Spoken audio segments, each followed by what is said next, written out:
Hi friends, welcome to Singapengalin Samaiyal.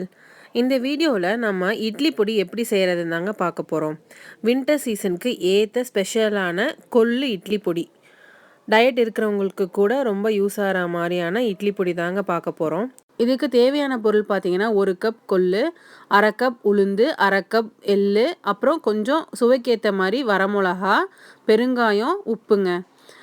ஒரு அடிகனமான பாத்திரத்தில் 1 cup கொள்ளை போட்டு நல்லா வறுத்து எடுத்துக்கோங்க. ஒரே மாதிரி ஃப்ளேமில் வச்சுக்கோங்க. அப்போ தான் கொள்ளு எல்லா பக்கமும் நல்லாவே வறுப்படும். கொள்ளு உடலுக்கு ரொம்பவுமே நல்லது. அதுவும் இந்த மாதிரி குளிர்காலத்தில் கொள்ளு நம்ம தினசரி உணவில் ஏதோ ஒரு விதத்தில் சேர்த்திக்கிறது ரொம்பவுமே நல்லது. இந்த மாதிரி நல்லா சிவப்பாக வறுத்து எடுத்துக்கோங்க. உடல் இளைக்கிறதுக்கு மட்டும் இல்லைங்க, கொள்ளுக்கு நிறைய மருத்துவ பலன்கள் இருக்குது. இரும்பு சத்து நிறைஞ்ச கொள்ளை டயபெட்டிக்ஸ்க்கு ரொம்பவுமே நல்லதுங்க. அதனால் எல்லாருமே அவங்களோட சின்னவங்கலேருந்து பெரியவங்க வரையும் கொள்ளை அவங்க டயட்டில் சேர்த்துக்கலாம். அதை நல்லா வறுத்து ஒரு பிளேட்டில் நல்லா ஆற வச்சுக்கோங்க. அதே பாத்திரத்தில் 1/2 கப் உளுந்தை நல்லா சிவக்க வறுத்துக்கணும். உளுந்து இடுப்பெலும்புக்கு ரொம்பவுமே நல்லது. இந்த மாதிரி நல்லா சிவந்து வறுத்து எடுத்து வச்சுக்கோங்க. அதே மாதிரி நம்ம அப்போ ஆற வச்சுருந்த பிளேட்லேயே நல்லா பரப்பி கொஞ்ச நேரம் நல்லாவே ட்ரை ஆகி நல்லாவே ஆறிடணும்.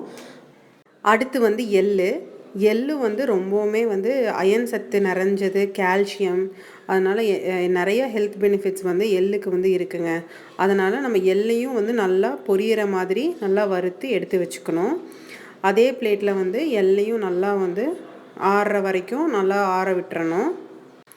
எந்த அளவுக்கு நல்லா ஆறி ட்ரை மிக்ஸி ஜாரில் அரைக்கிறீங்களோ அந்த அளவுக்கு அந்த பருப்பு பொடி கெடாதுங்க.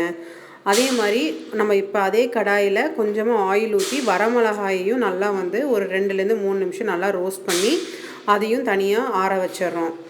நல்லா ஆறி நல்லா அரைச்சிங்கன்னா தான் பொடியும் ரொம்ப நாளைக்கு தாங்குங்க. அதனால் கண்டிப்பாக நீங்கள் நல்லாவே ஆறுனதுக்கப்புறம் தான் அரைக்கணும். அரைச்சதுக்கப்புறமும் நல்ல ஒரு பிளேட்டில் நல்லா ட்ரான்ஸ்ஃபர் பண்ணி அதை நல்லா ஆறுனதுக்கப்புறம் தான் எடுத்து நம்ம ஸ்டோர் பண்ணணும். அப்போ தான் நமக்கு ரொம்ப நாள் யூஸ் பண்ணலாம். ஃப்ரிட்ஜிலலாம் வச்சிங்கன்னா கண்டிப்பாக ஒரு 6 to 7 months வரைக்குமே, ஒரு 1 year வரைக்குமே நல்லாவே யூஸ் பண்ணலாம். அரைக்கும் போது பெருங்காயமும் கொஞ்சம் உப்பும் போட்டு அரைச்சி வச்சுக்கோங்க. நரன்னு இருந்தால் தான் எண்ணெய் ஊற்றி சாப்பிட்றதுக்கெல்லாம் இட்லி பொடி நல்லாயிருக்கும்.